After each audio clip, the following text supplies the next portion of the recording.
Hollywood icon Sharon Stone started her career as a model, and after she made the shift to acting, her most important early role came opposite Arnold Schwarzenegger in Total Recall. But this film has a certain commercial impact that I think will give me some clout, I hope, some box office appeal, I hope.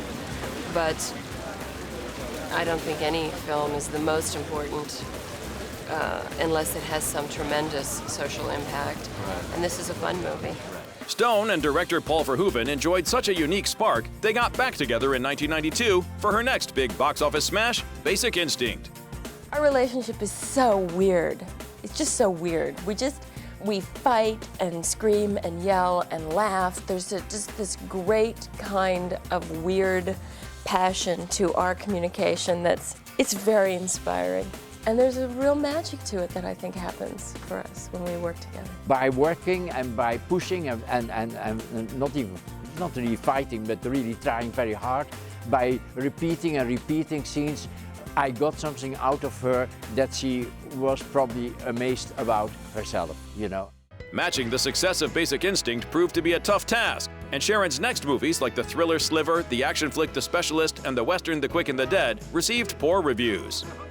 It's just that movie making has become such a business that they only want you to do the thing that already was a success.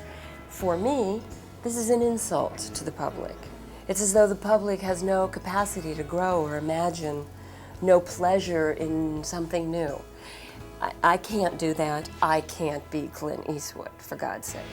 But just when it seemed as if Stone's career was totally off track, she came out with what many described as her best work ever, picking up an Oscar nomination in Martin Scorsese's Casino.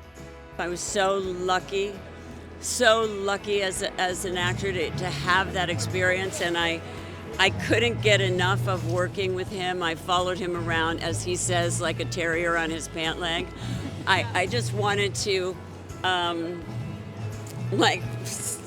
vacuum him up. I was just like, I wanted to record every second of what he did and what he was like and how he did what he did, so that I could learn as much as possible every second that I was there.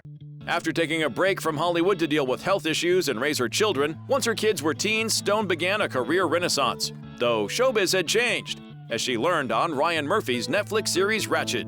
And this for me is what's different in general working now and working for Ryan, is that there's so many women.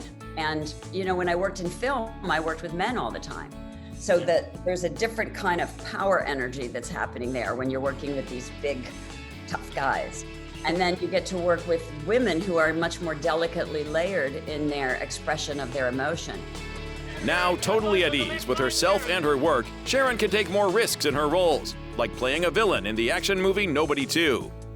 Amy! I knew it. I'm hot.